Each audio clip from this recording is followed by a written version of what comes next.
Ladies and gentlemen, please welcome board member of the Strongsville GOP, Lou Kaltenstein. Good morning, or we're probably about noon now. Is everybody having a good time?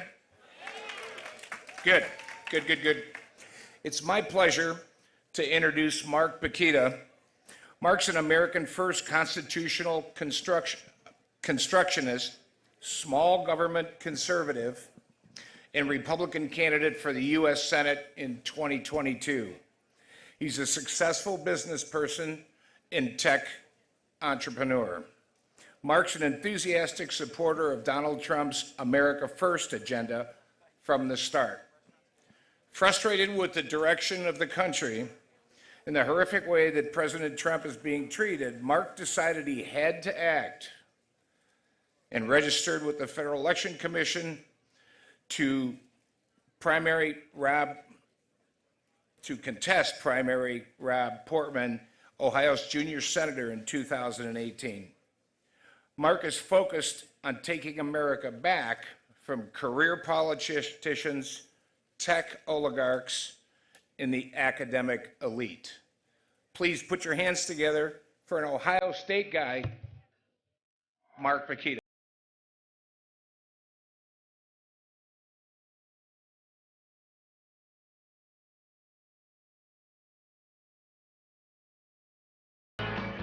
This will work? I'd prefer not to be behind a podium. First of all, I'd like to thank all of you for being here. Please give yourself a round of applause for exercising your democratic right. And secondly, I'd like to thank the Strongsville GOP, especially Shannon Burns and his team, for putting this event together. Let's give them a hand. So, my name is Mark Pukita, and I would like to be your next U.S. Senator. Now, let's do a little more audience participation. How many here have never run for office before, have never held office, and aren't career politicians? Please put your hands up. I haven't either. Who here didn't go to an Ivy League school? Put your hands up. I didn't either. Who here is not a lawyer? Hands up. I'm just like you, right? That's what I want to try to prove with that little exercise. So what I'd like to do is tell you the reason why I'm doing this, a little bit about me, and then we'll get to platform issues. At the end of 2019, I sold a business that I'd been growing for 25 years. It was a $100 million, 800-employee IT staffing company.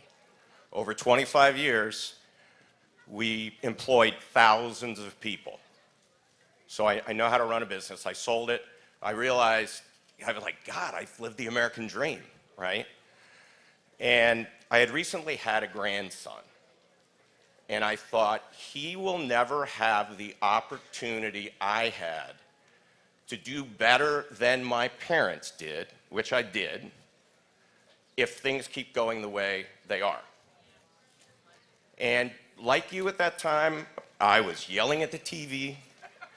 I was putting out borderline inappropriate stuff on social media. Maybe not borderline. And then I saw Rob Portman on TV. And I realized that that man hasn't done a single thing we sent him to Washington to do.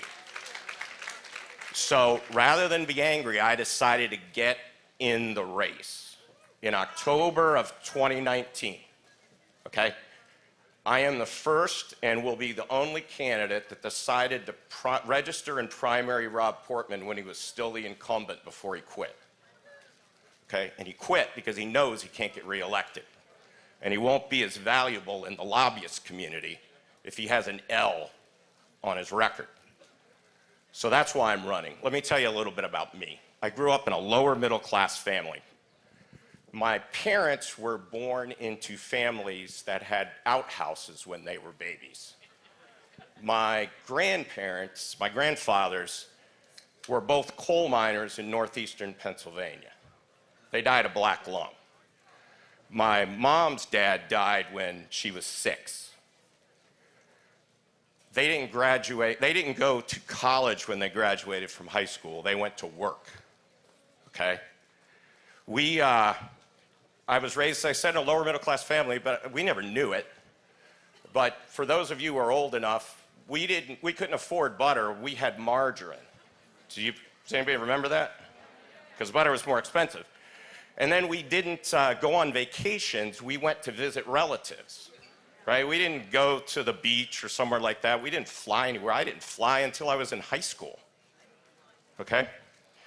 I went to Ohio State. But I did get accepted at 2 Ivy League schools, Cornell and Penn. I went on a campus visit to Cornell, and at noon, I tapped my dad on the shoulder and said, "Let's get out of here." And he looked at me like, "What?" And I'm like, first, we can't afford it. And second of all, I've got nothing in common with these people. And I think that was one of the best decisions of my life. I came to Ohio State, got an electrical engineering degree, graduated with honors, went to work for IBM. I went to work for IBM on a Monday after graduating on Wednesday or Thursday because I had to. I graduated with 0 net worth, right? No debt, but also nothing in the bank, and I had to go to work, right? Built my company. I went to work for companies like IBM and EDS. You remember Ross Perot's company, the giant sucking sound thing about manufacturing, which he was so right about. So I started my company in 1996 and grew it. And that's why I'm here, and that's what I've done. I am a business person, okay? So let's talk about my platform. I am what you could call a Trumpian. If you've read any of Michael Anton's books, he's coined the term Trumpian and Trumpian economics and Trumpian policies, okay?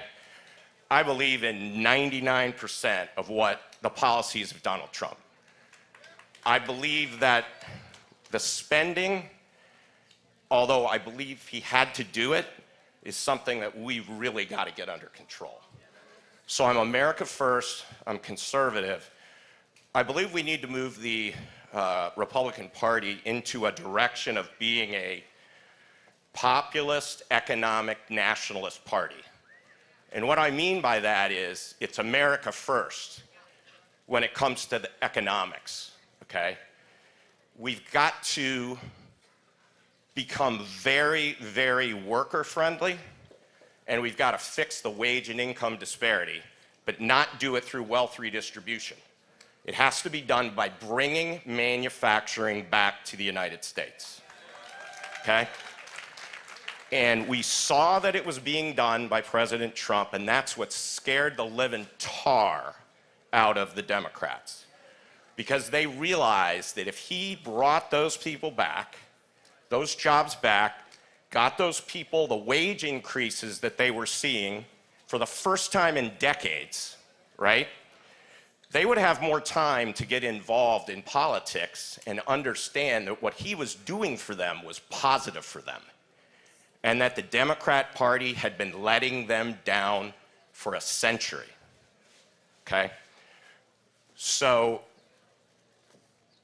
we've got to bring manufacturing back. We've also got to get back to traditional values, both patriotism. We need to make patriotism cool again, right? Patriotism was cool until when? Does anybody know? I think it was 2008, right? We need to make patriotism cool again, and we've got to get back to traditional values. Families, God-centered families. We just have to get back to tradition. So in terms of platform, I believe as a strict constitutionalist and a textualist that our federal government is anywhere from 50 to 75% bigger than it needs to be, okay? And Alex de Tocqueville talked about this, that what was so great about America was that we didn't have this big bureaucracy. We had this very, very kind of light-controlled web over, at the time of what he wrote, 24 states. And he warned that what had happened in Europe was all these countries had these big bureaucracies, and those bureaucracies wore citizens down. And that's exactly what we're doing with the deep state. So I've got two solutions for the deep state. First, I will put legislation on the leader's podium my first day in office to defund the Department of Education and the Department of Labor. Those are the two easiest because they are duplicated in every one of the 50 states. And teachers in Ohio can't stand the Department of Education. Teachers. The unions love it. But that's one way to get rid of the deep state because we don't have to pick and say, is he part of the deep state? Is she part of the deep state? We just get rid of them all, right? And I guarantee you, we will not miss a beat, right? Nothing will happen here on the ground in Ohio. We talk about kitchen table issues. Nothing will happen at your kitchen table. Your kids will come home from school and they'll be just as unhappy as they are right now. And the Department of Labor. We don't need the Department of Labor. And then you can go down the list. The Department of the Interior, the Department of Commerce, Agriculture, Health and Human Services. I mean, you can go right down the list, right? Because the powers enumerated in the Constitution of the federal government are few, and it was determined that to be that way. And the 10th Amendment solidifies that anything not specifically enumerated in the Constitution goes to the states. So I'm a big states' rights guy, but we got some problems there, do we not? Like if I go to Washington and send this stuff back to Ohio, they got to be able to catch it. And I don't think we can catch it right now. If you look at, for example, unemployment, and you know who's responsible for the unemployment system, right? Ultimately, as the chief executive, Mike DeWine. And he's failed miserably. And part of our infrastructure build needs to be IT in states to allow them to take back this work that's being done by the federal government. So that's one way to get rid of the deep state, right? Just to defund these organizations.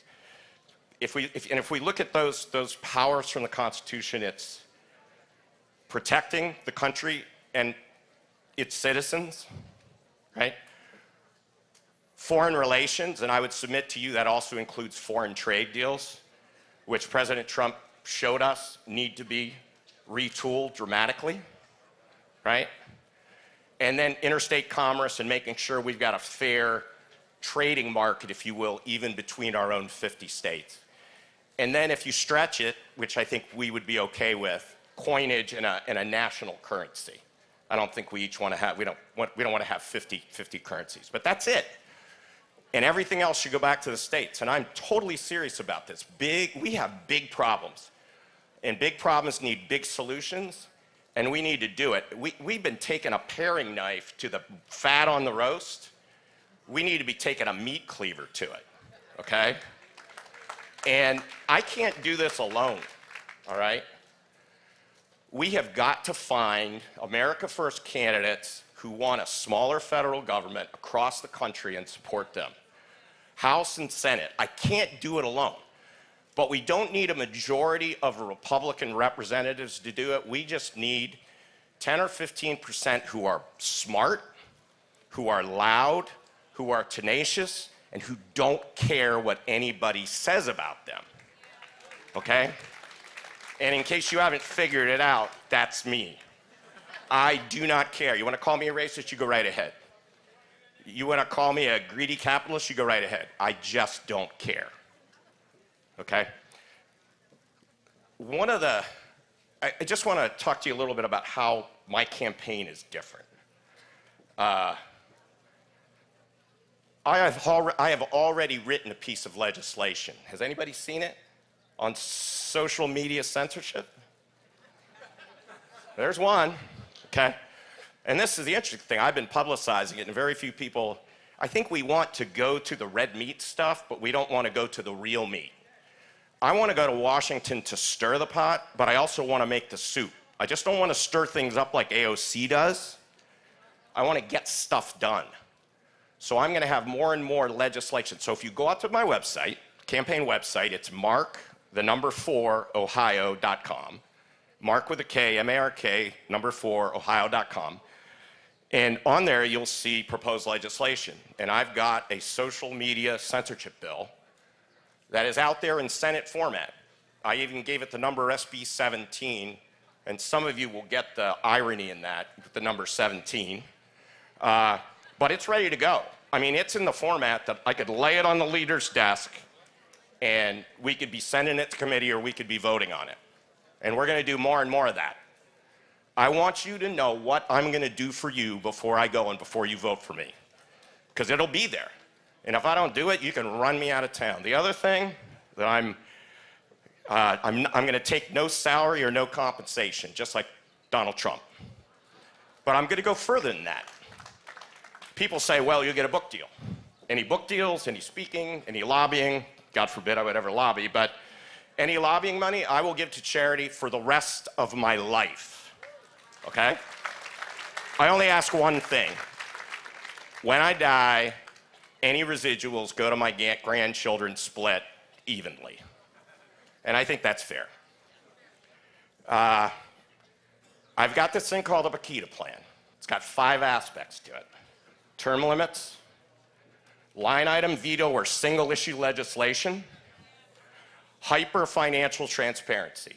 If you're running for a federal office and you're not prepared to take a financial proctology exam, don't run, all right? Public only lobbying. Lobbying needs to be done in a room like this with cameras on. There's no reason to have secret lobbying. There's none. You can't, I haven't found a single person that could come up with a good reason to have behind closed doors lobbying efforts, okay? And then the final one is we need to outlaw offshore accounts. That is how these people get paid. You wonder why they're sending money to Pakistan for gender studies? Because 10 or 20% of that money is coming back to people who voted for it or put it in the legislation. We just need to stop it. And then finally, the other thing we need to do, as I go around the state, election integrity, and election integrity are the top 3 items that I hear from everybody. We need to get into the mode of forensically auditing every election. People say it costs too much. Let me tell you this. Do you realize that during the first 100 days of the Biden administration, the Democrats agreed to spend or allocated to spend, listen to this number, $100 billion every day. That's $10 trillion. 4 for the budget and 6 for CARES and the family and all the other nonsense. $100 billion a day. I mean, are we crazy allowing this? This is just nuts. So, kind of to wrap things up here. So if we get rid of Department of Education, Department of Labor, we're spending billions of dollars on those each a year. What do we do with that money? We could give it back to you in tax reductions. We could shore up Social Security. We could shore up Medicare, right? We can do this. This is what turnaround specialists in business do. They come in and they look at the finances and the assets the company has and decides, do we sell it? Do we sell those assets? Do we buy more? Do we redeploy them? Then you got to look at strategy, right? If you're focused on too many things like the federal government is, you don't do anything right. So they got to refocus on those 4 things that I talked about. And then the final thing is, when there's a turnaround, what happens at the top of the company usually? Not usually, always. It's new people. You fire the CEO who isn't working out. And we need to fire a lot of people. I've got 45 seconds. Here's my litmus test for who needs to be primaried next year. If you're a Republican and you didn't vote to object to the certification of the Arizona and Pennsylvania election results, you need to be primaried. And I've got to tell you, ladies and gentlemen, that's probably 75 to 80% of the people that have an R on their chest that are in Washington. They need to go. They need to be challenged. They are not working in our best interests. So once again, I'm doing this to serve, not to prosper. I've tried to nail that down so people believe it, that it's not just nonsense. And I want your vote. I want to go to Washington, stir the pot, make the soup. Thank you.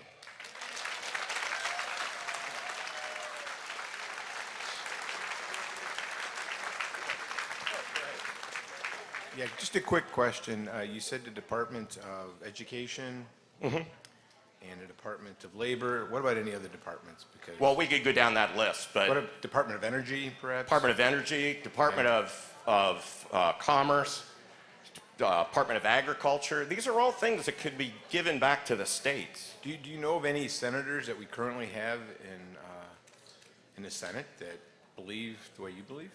I have no idea. Okay. Yeah. They should, but they don't. Many of them don't. Okay. And you know why, right? I know there's a vested interest. for Yeah, them. total vested interest. Absolutely. Yeah. Thank you. And they're afraid of being called whatever they're afraid of being called. I mean, 2 people didn't show up today I know. because Matt Gaetz is on the agenda. Did you know that?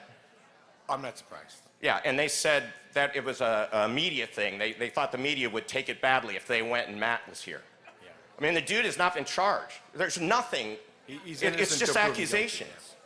guilty, And so we reinforce with the media. Our politicians reinforce the media's bad behavior by doing stuff like this. Candidates, 2 candidates are reinforcing today the media's bad behavior. Hi, Mark. So you mentioned election integrity. We all have our local districts that we vote in, right? It used to be that all of our local districts counted their own votes and then reported in. Now we don't even see where the votes go. They just go somewhere, you know, on a computer somewhere, into another country.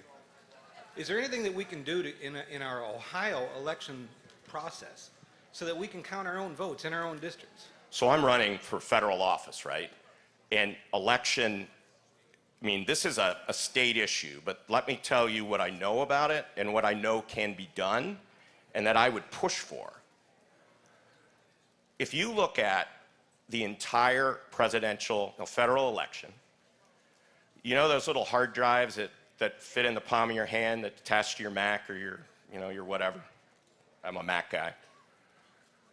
On that 9 or 10 terabyte drive could fit the image of every vote, every ballot from every person in the United States. And those could all be put out on the web, and you and I could get together and sit down with a 6-pack of beer on a Friday night and just go through them and tally things up. We need paper ballots so we can get back and do an absolutely fast and clean audit of every election. We should be forensically auditing every election everywhere. Absolutely. Because people have lost trust. How do you get trust back? You get trust back by proving to people that there was no fraud. I mean, our Secretary of State believes, what he told me twice was, there is no meaningful fraud in the Ohio election process. What is the definition of meaningful? Is it 1%, 2%, 0.5%? It's ridiculous. He's a guy that needs to be primaried. He's a never-Trumper. He's a Mike DeWine surrogate, and he doesn't believe there was election fraud. Thank you. Good afternoon. Hi. So you said that any Republican that certified the vote should be primaried. And my question to you is, how do we ensure that the Republicans that get voted in, if they are in place, how do we ensure that those are real Republicans, people that we would all agree with? Because the Republicans who are in there that we dislike, it's not the Republicans who are even voting them in. It's because the media and the money that influences them is paid for and provided by the same people who provide for Democrats. So how do we ensure that we can get real Republicans from the people that are here that we actually support and we agree with? How do we get them into office? Because it seems like it's impossible. We can't even get our own president into office legally. I mean, that is a big problem, and that's a great question, and I'm not sure I've got a good answer for you. Other than the fact that you're here, you've got to put people forward for office, and then you've got to make them prove to you that they're going to do what you're asking them to do. I mean, let's face it, folks, we all stink, me included. We stink at picking candidates. And here's why. I've done the study on the psychology of these people. We've got the highest percentage of sociopaths and psychopaths in the country in DC. And I am not joking about this. Those people sociopaths and psychopaths have no conscience. Because they have no conscience, they have no feeling of regret or remorse.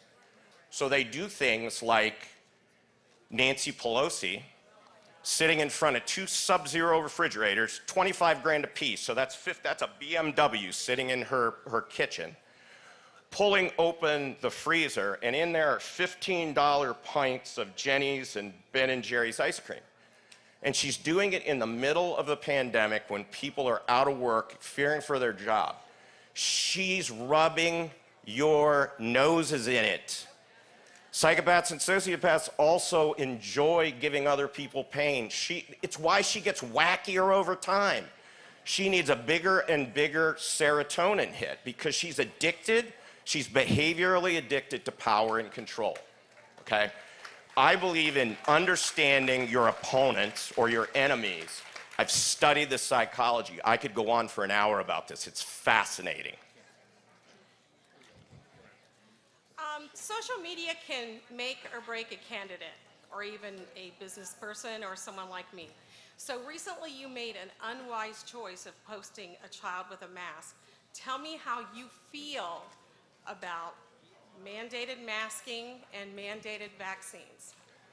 So that's a great question. And for all of you, first of all, I'm a strict constitutionalist. You want to wear a mask, fine. Don't make me wear a mask if I don't want. If I want a vaccine, but you don't, that's fine, okay? But we can't do what the other side does, okay? Because that's what people tried to do with me on social media, and everybody but one person came back to me and said, you know, I thought about it and you were right. And I spent a whole day on social media proving this point because I thought it was a very, very important point, okay? If you want the right not to wear a mask, and you want to be a strict constitutionalist, you've got to give everybody else the right to wear a mask and not be yelling them down and shaming them. And I think you saw during that exchange, I don't care what people say about me. I have my beliefs, okay? They start with God, then my family, then the country, all right? So everybody knows, I posted a picture that I thought was the cutest picture in the world of my 3-year-old grandson and I walking into a restaurant, and he had a mask on. Because my daughter and son-in-law live outside of Washington, D.C., and they wanted him to wear a mask. And I'm not going to tell them how to raise a kid. That's not my job. That's their job. I raised my daughter to make good decisions. She's married an awesome guy, married into an awesome family, and has an awesome grandchild for me. And another one's going to be here about June 26th. So people just berated me for that. Yeah, you're giving the wrong... I'm like, no, I'm just showing you why I'm doing this, and you've chosen to interpret it that way.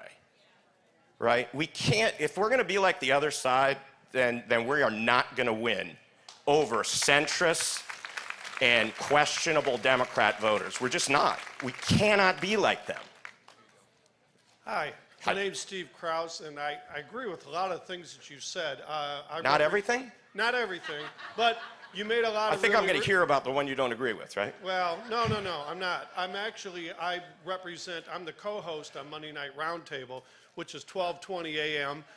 7 to 9 p.m. So when are you gonna have me on? And that was my question.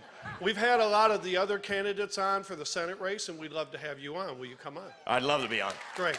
Can I see you afterwards? Yeah, right Thank after. you. Yeah. Wow. It's nice to be wanted. You know, this is really an odd thing for me, right? Trying to get people to follow me. Like, I've been a leader as a CEO. I had 800 people. But it's not comfortable. Hello? It's not comfortable for me to, have people want to take pictures with me and all the rest. First of all, I got a face for radio, but, which is good. But yeah, so it's if I'm uncomfortable, sometimes that happens. Yeah, sorry. If I'm uncomfortable, that's why. Hey, Mark. So this question comes in from our online viewers from Eventbrite, of which we've got many, many, many across the whole country, really, that are dialed into this. That's awesome. But this question comes from Tiffany. And hello, Tiffany. Mark, to serve Ohioans at the federal level, you need conservative beliefs and the courage to stand by them. But you also need the skill and relationships to be effective. Can you tell us your plan to be an effective lawmaker at the federal level? That's a great question. I spent 25, 26 years in business convincing very large companies, Ford, Toyota, Nationwide Insurance, KeyBank, Diebold, Eaton, to do business with us. I don't know if anybody's done business with those kind of companies. It's a challenge. Our sales cycle was 1 to 2 years, and people put you through the grinder. So I know how to build consensus and all that, but I also know when it's going to be impossible to cut a deal, and you've got to use force. And we have Republicans in Washington who are afraid to use force. It's like they meet someone halfway, and then they meet them halfway again, and before you know it, we've got this little slice, and they've got the rest of the pie. And that's where we are today. So I guess you'll have to check some references on me with other people, and we'll do some events like that. But I think it's just as important to be able to negotiate and discuss, not compromise necessarily, and then know when you've got to walk away from the table and say, I'm not taking this deal. It's not good for me. We do it. Business people do it in business every day, and politicians rarely do it. Trump loved it. I loved it when Trump did that. Done. Mark, thank you very much. You're we welcome. Appreciate it. Thank you. Thank all of you.